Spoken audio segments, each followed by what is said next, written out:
di wut débat ngeen wut ci moom ci ay vues ak ay affaires. et pourtant teewul le président de la république wax na ci exception bi ngay wax stabilité réew mu dal d'ailleurs bi muy dem États-Unis wax na bi mu ñëwee ne bon ci daje yi nga xam te ne gën na ko jàpp na ne am na njëriñ mooy chambre de commerce ña fay yëngatu dajeek ñoom pour xëcc leen ñu ñëw investir fu mel ni Sénégal yooyu ak yeneen mais mettre le curseur ci li muy woowee réconciliation nationale tendre la main képp koo xam ne dafa nga jublu ànd naa ci nañu song nag priorité yi ndax foofu la ñu Sénégal yi di xaare way wax ni amul conflit digganteem ak le premier ministre Ousmane Sonko ndax ay xarit lañu am ñu jàpp ni du foofu lañ ko doon xaare ndax réew mi am na ci yu mu traversé ay bakkan ñu rot ba tey defaguñu lumière ci pàcc yooyu waral ba ñoom ñu jàpp ni déception lañu am ci réponse bi mu indi moom le président Bassirou Diomaye Diakhar Faye même perception nga ci am ci démb ci waxam. xam nga perception bi ma am. mooy le président Diomaye ak premier ministre Ousmane Sonko dañoo am benn responsabilité historique. boo chercher pouvoir.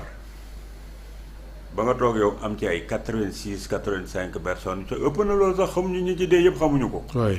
mu nekk dans ta conscience au nom de ces gens qui sont partis war nga xool nga éviter la taxoon fa nga jaaroon ba ñooñu dee ci nga éviter ne du ma yóbbu Sénégal ci foo xam ne fii danaa fa jaaraat ba yeneen nit di dee bu ko dee nga jëkk a bàyyi benn affaire. oui je n'ai pas d'opposition j'ai une opposition poltronne. président Wade def na ko fi Macky Sall def ko fi boo nee nit parce que muus soo ko tëjee ci biir néeg amatul fu mu jaar sax day tëb mbëkk la soo nee j'ai une opposition poltronne ba nit ñi gis seen bopp commencé di wàcc ci biir mbedd bi yow doo fa wàcc FDS yi ngay wàccee FDS yi bu ñu demee faire des guérillas urbaines dafa yomb tout le monde peut le faire te boo nekk un parti au pouvoir ce que les gens ne savent pas un parti au pouvoir mënta xeex ak une opposition parce que yow mi nekk président de la République muy président Diomaye moom moo war a sécuriser nit ñi ak seen ay biens képp ku fi dee c'est lui qui est le responsable et quand les gens sont dans la rue du ñu porter ay maillot ba nga naan lii mooy équipe bu Pastef ou bien lii mooy équipe bu Benno Bokk Yaakaar ay nit ay daw rek di taal di rey force de défense ñoom dañ fiy nekk ñoom pour réguler loolu. bu ko defee moo am ay dee boo amee ay dee qui est responsable je te pose la question qui est responsable c'est moi qui te pose cette question. le président de la République. lui Diomaye parce que c'est lui qui doit sécuriser les personnes et leurs biens, la stabilité du pays. Un parti au pouvoir mënut a gérer guérilla urbaine loolu du fit. kon ñi fi deewoon ñëpp ci responsabilité l'ancien président de la responsabilité la parce que moom moo war a assurer la sécurité des biens et des personnes. c'est lui parce que les forces de défense boo leen nee bu leen bouger bu leen dem du ñu bouger. ñi ko koy réclamer justice nag. ils ont raison dégg nga ma wax tuuti dégg nga ma wax tuuti posons les principes moi je discute de principe. kenn du ko dindi. ku fi dee fii nii. Diomaye mooy responsable pourquoi aujourd'hui Macky Sall est au Maroc lu tax gars yi nekk fii yëpp kenn jox leen wax lan leen di wax nañ ko def haute cour parce que moom moo def lii moom moo def lépp mu ngi fa dem comme fa nekkal du jabaram ak ay doomam est-ce que gars yi daan toog ci wetam di xam taal bi di ko ànd ak ñoom da nga leen faa gis duñ ñu am na ci ñuy toog fii jàpp ñaar mu yor seen i jabar kenn saagawu leen kenn tiitalu leen te pourtant ils étaient près de Macky Sall di nekk Mermoz di lekk ak moom peut-être que yi mu doon def sax ñoo ko ju doon poussé mais léegi Macky Sall est seul avec sa famille le 23 juin. oui. non jour bi émédi yi amoon fii la c'est-à-dire 21. 21. oui. je le disais au gars de Benno Bokk Yaakaar je le disais bàyyi leen ngeen nekk ci biir réseaux sociaux yi man bu may tempérer ngeen di xëpp suuf di jaay ay guerrier te bis bu ñu toogee gars yi wàcc ci mbedd bi c'est Macky Sall qui va être seul avec sa famille avec les forces de sécurité ngeen toog seeni salon yor seen ay smartphone et vous comptez les coups Macky Sall ba mu toogee ba soo ko di wax naan su ma neexoon ba ma bàyyee booy ñu dem këram fekk ko fa. est-ce que da nga gisoon des forces de Benno Bokk Yaakaar yu nekkoon ci suuf pour def écran pour di ko protéger il était seul à Mermoz avec ses enfants bu ñu fa àggoon ku ñu fay fekk Macky Sall lañ fay fekk ak njabootam. force de défense yi kese ñoo ko mën a protéger où étaient les râleurs où étaient les va-t-en-guerre c'est la même chose que je vais dire à Sonko et à Diomaye bis bu ñu toogoon ba gars yi di wàcc ci mbedd bi xoolal. ñoom dong ñooy répondre parce que ñoom ñoo nekk l'autorité te ñoom la gars yi di def cible te mënuñoo am nit yuy wàcc ci mbedd bi di leen contrer parce que xàmmee woo kuy Pastef ak ku dul Pastef te am na ñoo xam ne seen làmmiñ lañ yor seen téléphone di wax bu desul loolu wàcc fii di xeex duñ ci wàcc duñu xeexal kenn il faut qu'ils arrêtent li ñu war a def mooy réew mi jël nañ ko bu nu dikkee ils avaient un bon départ parce que li ñuy tuddee reddition des comptes élément de bonne gouvernance la c'est bon pour l'investissement te sax diine da koo nangu li ñëpp bokk soo ko jëlee war nañ la saytu teg la ci yoon les gens ont accepté il y a un consensus même qui est accepté malgré que gars yi kenn ku ci ñemee fii toog nga dégg ko mu naan je suis contre la reddition des comptes amut donc un premier point boo xam ne mi ngi satisfaire une demande sociale parce que les gens avaient toujours voulu que mu am reddition des comptes parce qu'il y a un enrichissement illicite bu feeñ fii ñoo xam ne ñi amuñu société amuñu dara di dawal yenn oto yi ak ñoo xam ne ñii dañoo am ay privilèges parce que am nañu ay proximité avec le régime loolu commencé na yaa ngi koy sanctionné le deuxième point bi nga war a def mooy seen coono mooy dañoo nanguwut a assumer la continuité de l'État dans le discours te ils le font dans la réalité boo dikkee fii Macky Sall def na fi terre bi mais moomu ko léegi jël na ko ba yóbbu ko jam ñaajo léegi compté nga ko gis ko muy may ay 1000 milliards ne léegi nag ma réponse mon devoir c'est de continuer parce que le terre on l'a pas créé pour que mu dem Dakar ji am AIBD de dafa war a dugg à l'intérieur du Sénégal nga ni dem na AIBD man danaa ko jël yóbbu ko Mbour yóbbu ko Thiès xoola moins que ce que Macky Sall a fait pour jël ko yóbbu ko AIBD c'est une première réponse qui est politique économique qu'on peut discuter sur des plateaux lépp lu Macky Sall doon def nga xam ne bi Sénégal moo ko moom parce que dafa ñëw fekk fa ay projet Ablaye Wade mu jël ko Macky Sall il a réalisé des projets du président Ablaye Wade et l'État doit continuer comme ça Senghor dafa ñëw def dara Ablaye Wade Abdou Diouf ñëw def Ablaye Wade ñëw def ca Macky ñëw sukkandiku ci ñoom dañoo war a sukkandiku ci li fi nekk moomuñu ko kenn moomu ko Sénégal moo ko moom nga jël ko àggale ko jubbanti ko dem ca nit ñi ci loolu lañ lay juger au lieu que ñu def ko il refuse la continuité de l'État moo tax booy di leen génneel toujours bu ñu waxee projet oo ñu génneel leen projet ba Macky Sall defoon tegal leen ko mais bu ñu accepté woon la continuité de l'État kenn dootu leen génneel projet yu mel noonu parce que soo génne ñoonu oui mais il l'a fait mais ñun les Sénégalais ils peuvent être satisfaits de toi-même wàcce la un bilan téyewul nit pouvoir mën nga am un très bon bilan Sénégalais yi gis na dañ la war a dindi pour seet keneen ñu dindi la boo dikkee nga ni waaw def na ko fii mais man def na ko fii mais man danaa ko defee nii man danaa ko yóbbu na le mu nekk débat d'idées beneen bi ci tolleeku beneen li ñu leen di sonnal di leen wax ay waar képp koo xam ne kii nekk nga ci opposition jël pouvoir di nga am waar parce que le discours de conquête du pouvoir est différent du discours de gestion du pouvoir là c'est la réalité kooku amul populisme amul leneen c'est des choses qui sont concrètes jëf la léegi soo dikkee ñu def la waar nga ni waaw oui c'est ba maa ko wax mais ba ma ko doon wax xaw ma lii moo fi nekk léegi nag xam naa ko lii laa nar a def tu acceptes les waar mais bu ñu lee waar nga mer gars yi topp di la gars yi fu ñu xam ne rek bu ñu fa tapé ça fait mal fa la ñuy toog fa la ñuy yendu duñ fa jóg. amaa conflit bi président di wax ni amut. seen diggante. gis nga ñun xoolal nous sommes des spectateurs ñun on a élu les gens vont me dire quand je dis on a élu on va me dire que tu l'as pas élu mais comme il est président premier ministre. ce sont mes serviteurs. waaw parce que lu ñu def mu impacté ci man. c'est mon président et mon premier ministre. képp koo xam ne kii toog nga fii nga ne entre le président Diomaye et le premier ministre Ousmane Sonko amul problème waxoo dëgg. gis nga nit doon naa fekk ñoom li ñu le premier ministre Ousmane Sonko nous on a la psychologie de la personne bi mu toogee ñun ñëpp dañu ko xool mais tu sentais que voilà quelqu'un qui était frustré quelqu'un boo xam ne dafa muñ ba ñëw def une explosion Ousmane Sonko boo xoolee bi muy wax. da ngay xam ni kii dafa yàgg a denc et que. def na tout il a même dit. def na tout ce qu'il faut à l'interne avant d'exploser par une conférence de presse ñëpp xam nañu ko léegi nag quelle est la conséquence qu'il faut en tirer am na lu ko naqadi wax na ko. mais dolli na ci ne ils veulent que je parte mais je ne partirai pas. waaw ñu wax ne ils sont des amis xam nga ce qu'ils doivent faire. c'est-à-dire que ñu toogaat seen benn biir nekk ñoom ñaar. waxtaan xam na am nañu une responsabilité historique des gens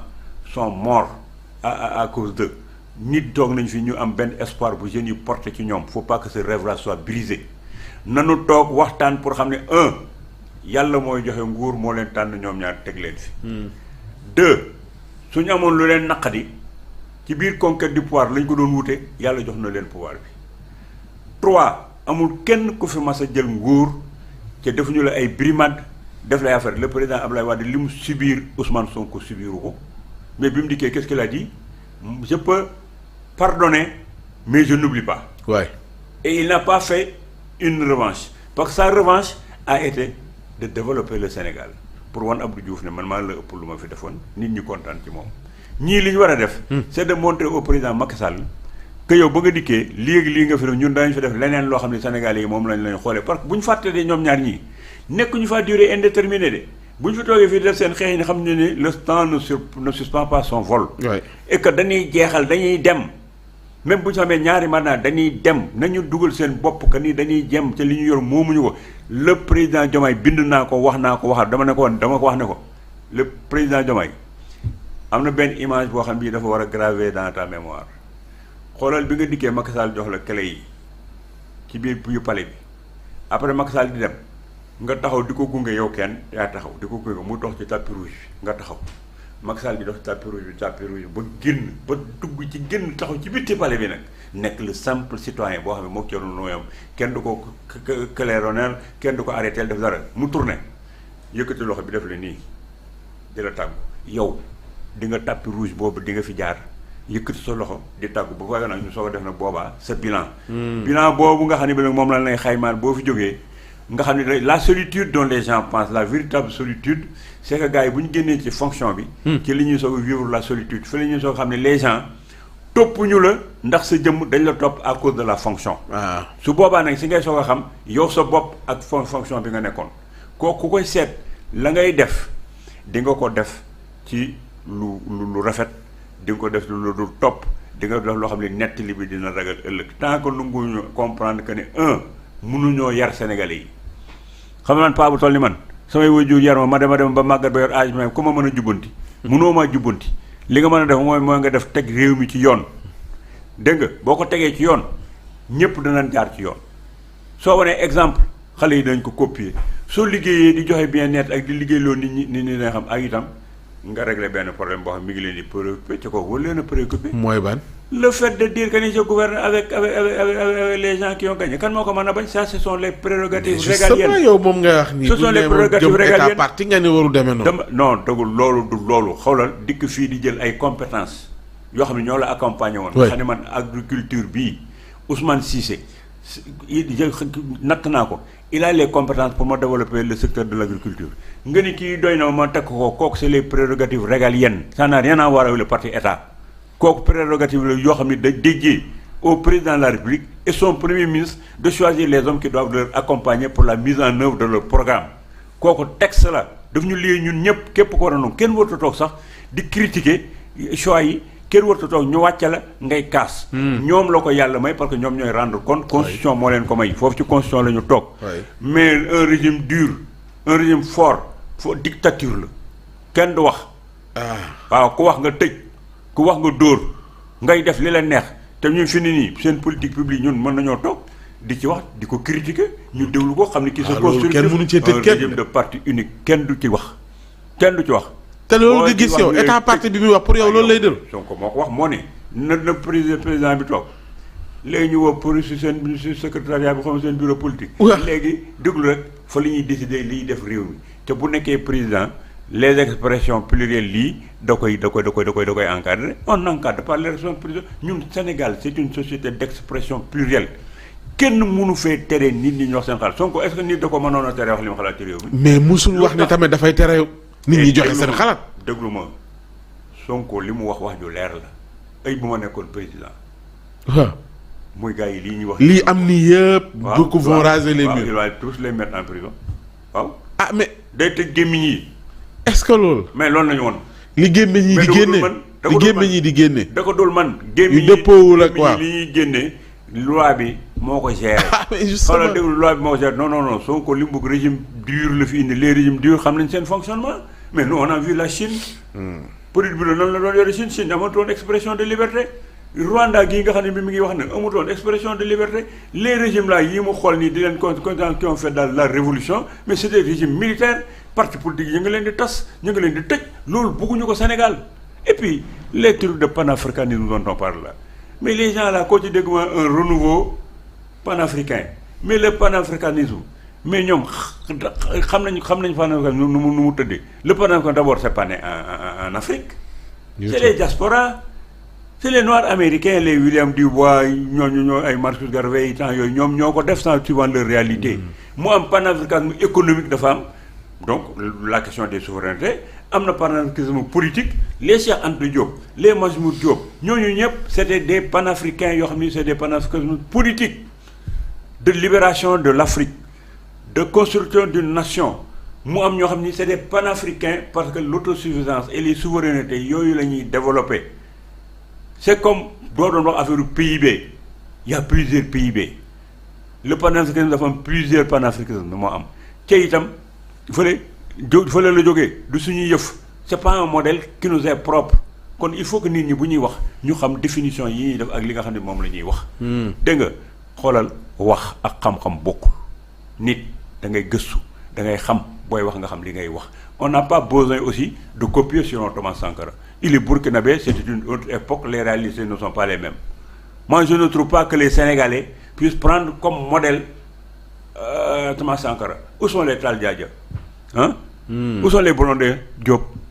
ñooñu seen doctrine de refus bi ñu doon def jot na repère pour notre jeunesse mais nga njëkk bàyyi fi ay Tal Diadia ñoom jaay fi ay ñoom Blondin nga bàyyi leen fi ñoom bàyyi fi ñoom Cheikh Sylla le premier africain